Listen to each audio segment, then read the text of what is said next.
Hello மக்களே! சிவா எலி செம்ம இன்ட்ரெஸ்டிங்கா போயிட்டுருக்கு. வர்மாவே நம்ம இந்திராணியோட வீட்ல வந்து நம்ம அயலி தான் அதிகாரி அப்படிங்கிற ஒரு விஷயத்த கண்டுபிடிச்சுட்டாங்க. அது மட்டும் இல்லாம, ரெவி அப்படியே நம்ம இந்திராணிய கூட்டிட்டு வந்து அந்த ரூம்ல கொண்டு போய் காட்டுறாங்க.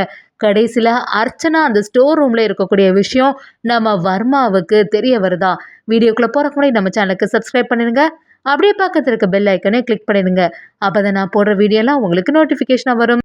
வர்மாவே ரொம்ப சந்தேகப்பட்டு இது சரியில்லை, கபிலனோட வீட்லயே நேரடியா போய் நம்ம தங்கி கரெக்டா அயலி தான் அதிகாரி அப்படிங்கிற ஒரு விஷயத்த நான் கண்டுபிடிச்சிட வேண்டியதான்னு சொல்லிட்டு வர்மா நேரடியா இந்திராணியோட வீட்டுக்கே வராங்க. நம்ம கபிலனும் இந்திராணி எல்லாத்தையுமே இன்ட்ரடியூஸ் பண்ணி வச்சு இது வந்து என்னோட தெரிஞ்சவங்க தான், அதனால 2 3 நாளைக்கு இங்கே தான் தங்கலாம் அப்படின்னு சொல்லிட்டு முடிவு எடுத்திருக்காங்க அப்படி சொன்ன உடனே வர்மாவும் ஏதோ நல்லவங்க மாதிரி அதே இடத்துல ஆக்டிங் கொடுக்க ஆரம்பிக்கிறாங்க. அந்த சமயத்தில் நம்ம ஆயிலியை பார்க்கும்போது வர்மாவுக்கு சந்தேகமாகவே வந்துட்டுருக்கு. இது கண்டிப்பாக அந்த ஏடியா தான் இருக்கிறதுக்கு சான்ஸாக இருக்குது. இந்த கண்ணை பார்க்கும்போதே எனக்கு நல்லா புரியுது, இது வந்து ஏடி தான் அப்படிங்கிற மாதிரி யோசிச்சுட்டு இருக்கும்போது கபிலனும் வர்மா கிட்ட நான் தான் இதை பற்றி ஏற்கனவே நான் உங்ககிட்ட சொல்லியிருக்கேன்ல, எங்கள் வீட்டில் இருக்கக்கூடிய இந்த அயலி சிவா இவங்க தான் போலீஸாக இருக்கோம், ஆனால் எவ்வளோ வாட்டி சொன்னாலுமே நீ தான் நம்பாமல் இல்லை டீச்சரை தான் இருக்கோன்னு சொல்லிட்டு யோசனையில் இருந்த இப்போவாது நான் சொன்னதை புரிஞ்சுக்கிட்டீங்களே அப்படின்னு சொல்லும்போது நம்ம வர்மாவும் சரி எதுக்கும் ஒரு டெஸ்ட் பண்ணிட வேண்டியதான் அப்படின்னு சொல்கிறாங்க. கபிலனும் அப்படி என்னதான் டெஸ்ட் எடுக்க போகிற அப்படின்னு சொல்கிறாங்க. வர்மா கரெக்டாட்டு கையில் ஒரு பால் வச்சுருக்காங்க. இவ மட்டும் போலீஸாக இருந்தானே இந்த பாலை கண்டிப்பாக பிடிக்க தான் செய்ய போகிறான்னு நம்ம அயலி அசல்ட்டாக ஃபோன் பார்த்துட்டு இருக்கும்போது வர்மா அப்படியே பாலை தூக்கி எறியும் போது நம்ம அயலி செம மாசாட்டு இந்த பாலை பிடிச்சிடுறாங்க. வர்மாவுக்கு இது அதிர்ச்சியாக இருக்குது. நம்ம சந்தேகப்பட்டது எல்லாமே சரியாக தான் இருக்குது. இந்த அயலி கண்டிப்பாக ஏடியாக தான் இருக்கணும். அதனால தான் எல்லா இப்போவுமே ஒரு அலர்ட்டாகவே இருந்திருக்கா. அதனால தான் அந்த பாலை நான் தூக்கி போடும்போது கரெக்டாக பிடிச்சிட்டா. இது சாதாரண ஆளாக இருந்தால் கண்டிப்பாக இப்படிலாம் செய்திருக்க வாய்ப்பே இல்லை அப்படி சொல்லும்போது கபிலனும் இதை தான் நான் உன்ட்ட பல முறை சொன்னேன், இப்போவாது இதெல்லாம் நம்புவீங்களே அப்படின்னு கேட்கும்போது நம்ம வர்மாவும் எப்படியாவது இந்த ஏடியோட நோக்கம் என்னவா இருக்க போகுது, அதே சமயத்தில் என்னோட அம்மாவை பற்றின எல்லா விஷயங்களும் நம்ம தெரிஞ்சுக்கிறோம் அப்படின்னு சொல்லிட்டு வர்மாவும் கபிலோட வீட்லேயே தங்குறதுக்காக தயாராகிட்டே இருக்காங்க. அதே சமயத்தில் நம்ம அயலியும் சரி இது வந்து நம்ம ஏற்கனவே பார்த்துருக்கோமே, இவங்கள வந்து ஹோட்டல் ஏதோ நடத்திட்டு இருந்தாங்கல்ல அவங்க தானேன்னு யோசிச்சுக்கும் போது வர்மாவும் நம்ம வந்து ஹோட்டல் தொழில் பண்ணுற மாதிரியே ஒரு ஆக்டிங்கை அந்த இடத்துல கொடுக்க ஆரம்பிக்கிறாங்க. நம்ம சிவாவுக்கும் அயலிக்கும் வர்மாக்கு மேலே சந்தேகம் வரவே செய்யலைன்னே சொல்லலாம். அதே சமயத்தில் நம்ம அயலி அடிக்கடி அந்த ஸ்டோர் ரூமில் போயிட்டுருக்கத ரெவியும் கவனிச்சுட்டு வராங்க. கண்டிப்பாக இதுக்கு பின்னாடி ஏதோ ஒரு சூழ்ச்சி இருக்குது. இந்த சிவாவும் அயலியும் சேர்ந்து ஏதோ ஒரு பெரிய விஷயத்த மறைக்கிறாங்க. இதை வந்து நம்ம கண்டுபிடிச்சே ஆகணும் அப்படி சொல்லும்போது ரெவியும் அப்படியே அந்த ரூம் வழியாட்டு உள்ளே போய் பார்க்குறாங்க. எதுவுமே தெரிஞ்ச மாதிரி இல்லையே, ஆனால் சத்தம் மட்டும் இந்த ரூம்லேருந்து வருது. இது நம்ம சொன்னாலுமே யாருமே நம்ப மாட்டாங்களே, எப்படியாவது ஆதாரத்தோட நிரூபிச்சாதானே நம்புவாங்கன்னு சொல்லிட்டு ரெவியும் அந்த ரூம் கதவு வழியாக பார்க்குறாங்க. என்னது எதுவுமே தெரிய மாட்டேங்குது அப்படின்னு சொல்லிட்டு யோசிக்கும் போது இதை நம்ம சிவா அயலி பின்னாடி இருந்து கவனிக்கிறாங்க. நம்ம சிவாவும் அயலிக்கிட்ட பார்த்தியா இந்த ரெவி செய்யக்கூடிய வேலையை, பேசாமல் லைட் ஆஃப் பண்ணிட வேண்டியதான் சொல்லிட்டு லைட் ஆஃப் பண்ணிவிட்டு அந்த இடத்துல ரெவி அடிச்சிட்டு இருக்காங்க.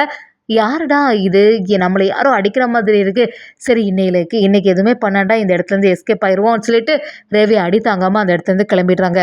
நம்ம சிவாவும் அயலிக்கிட்ட இதெல்லாம் சரியான டேஞ்சரான வேலையாட்டுறக்கு ரெவி சீக்கிரத்தில் ஏதாவது ஒன்று கண்டுபிடிச்சி அக்காட்ட ஏதாவது சொல்கிறதுக்கு வாய்ப்பு அதிகம் அப்படி சொல்லும்போது நம்ம அயலியும் நீங்கள் சொல்கிறதெல்லாம் சரியாக தான் இருக்குது, ஆனால் ரெவி என்ன தான் சொன்னாலுமே அக்கா எல்லாம் நம்புவாங்களா அப்படின்னு சொல்லும்போது நம்ம சிவாவும் எனக்கு ஏதோ சந்தேகமாக இருக்குது, ஒவ்வொரு நாளும் இந்த ஸ்டோர் ரூமுக்குள்ள உங்கள் அம்மா இருந்தால் கொஞ்சம் பிரச்சனையாக தான் இருக்கும் போல் அப்படின்னு சொல்கிறாங்க. அயலியும் வேறு வழியே தெரியலை, வேறு எங்கே இருந்தாலுமே வர்மானால நம்ம அர்ச்சனா அம்மாவோட உயிருக்கு ஆபத்து வருமோன்னு சொல்லிட்டு தான் நம்ம கூடயே வச்சுருக்கேன், இப்போ என்ன செய்கிறதுன்னு சொல்லும்போது நம்ம சிவாவும் கூடிய சீக்கிரமாக எல்லா உண்மையை நிரூபித்தா எல்லா பிரச்சனையுமே சரியாயிரும் அப்படின்னு சொல்ல ஆரம்பிக்கிறாங்க.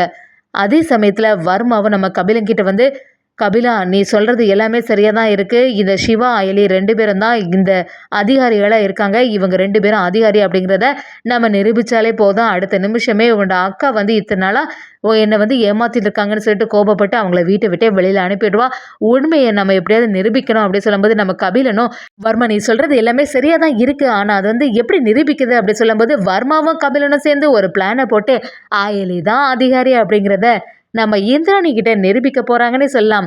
இன்னொரு சைடு நம்ம ரெவி வந்து ஜன்னல் வழியாக பார்த்துடுறாங்க. இங்கே ஏதோ ஒரு அம்மா இருக்காங்களே, அப்போ இது வந்து யாராக இருக்கும், அதான் அந்த அயலி வந்து அடிக்கடி இந்த ரூமுக்குள்ளே போயிட்டு வரா, இதை பார்க்கும்போது அன்னைக்கு வந்து அயலியோட அம்மாவோட ஃபோட்டோ மாதிரி இருக்குதே, அப்போ இது அர்ச்சனா மேடம் தான் அப்போ அவங்க அம்மா உயிரோட தான் இருக்காங்க. இத்தனை நாளாக மறைச்சி இந்த அயலி தான் இதை மறைச்சிட்டு இந்த ரூமுக்குள்ளேயே அவங்க அம்மாவை பூட்டி வச்சிருக்கலாம் அப்படின்னு சொல்லிட்டு சந்தேகப்பட்டு ரவியும் இதை உடனே வந்து அக்கா கிட்ட சொல்லணுமே அப்படின்னு சொல்லிட்டு கீழே இறங்கி வராங்க. இந்திராணி, செல்வநாயகி, ரித்திகா எல்லாரையும் கூப்பிட்டு ஒரு முக்கியமான விஷயம் அப்படி சொல்லும்போது இந்திராணியும் என்னாச்சு, எதுக்கு இப்படி அவசரமாக கூப்பிட அப்படின்னு சொல்கிறாங்க. ரவியும் இல்லை, நான் வந்து சொல்ல மாட்டேன், நீங்கள் கண்ணால் வந்து பாருங்கள், யாரோ ஒருத்தங்க இந்த ஸ்டோர் ரூமில் இருக்காங்கன்னு சொல்கிறாங்க. இந்திராணி நீங்கள் தேவையில்லாமல் பேசாதுங்க அப்படி சொல்லும்போது இது எல்லாத்தையுமே நம்ம வர்மாவும் கபிலனும் கவனிக்கிறாங்க. கபிலனும் என்னடா இவன் புதுசாட்டு இப்படி பேசிகிட்டு இருக்கானே அப்படி சொல்லும்போது ரவியும் சரின்னு சொல்லிட்டு எல்லாரையும் இழுத்துட்டு அந்த ஸ்டோர் ரூம் பக்கமாக வர வைக்கிறாங்க. நான் சொன்ன நம்ப மாட்டீங்களே, நீங்களே வந்து பாருங்கன்னு சொல்லிட்டு இந்திராணி, செல்வநாயகி எல்லாரும் வச்சு அந்த ஸ்டோர் ரூம் பக்கத்தில் பார்க்குறாங்க. ஆனால் அங்கே சிவா அயலி தான் நிற்கிறாங்க. சிவா அயலியை பார்த்த உடனே நம்ம இந்திராணியும் என்ன இது, இதுக்கா எங்களை அவசரமாக கூட்டிகிட்டு வந்த, சிவாவும் அயலியும் தானே அங்கே நிற்கிறாங்க, இதுக்கு தேவையில்லாமல் இங்கே பிரச்சனை பண்ணிகிட்டு இருக்கா அப்படி சொல்லும்போது இல்லை, நான் பார்த்தது வேற, அங்கே இங்கே நடக்கிறது வேற, இவங்க எல்லாத்தையுமே மாற்றி வச்சுட்டாங்க, நான் பார்த்தேன், அது அயலோட அம்மா மாதிரி தான் இருந்துச்சு, அவங்க உயிரோட தான் இருக்காங்க, அவங்கள இந்த ரூமில் தான் பூட்டி வச்சிருக்கா அப்படின்னு சொல்லிட்டு ரவியும் சொல்கிறாங்க. இது எல்லாத்தையுமே இந்திராணி நம்புற மாதிரியே இல்லை, தேவையில்லாமல் பேசிகிட்டு இருக்காங்க அப்படி சொல்கிறாங்க. ஆயிலும் சிவாவும் அந்த இடத்துல வந்து என்ன இங்கே வந்து என்ன பிரச்சனை பண்ணிட்டு இருக்கீங்க, என்ன பிரச்சனை அப்படி கேட்கும்போது ரவியும் டேய் நடிக்காதுங்கடா, நீங்கள்லாம் உங்களை பற்றி எனக்கு நல்லாவே தெரியும், ஏற்கனவே இதுக்கு முன்னாடி என்னை ஏமாத்திருக்கீங்க, இந்த குடும்பத்தில் உள்ளவங்க எல்லாருக்குமே உங்களோட சுயரூபம் தெரியணும் அப்படிங்கிறதுக்காக தான் நானும் முயற்சி செய்து இப்படி பண்ணுறேன் அப்படி சொல்லும்போது இந்திராணியும் அந்த இடத்துல இருந்து ரவி சொல்கிறது எதுவுமே நம்பாமல் கிளம்புறாங்க. பின்னாடி இருந்து வர்மா, கபிலன் இது எல்லாத்தையுமே கவனிக்கிறாங்க.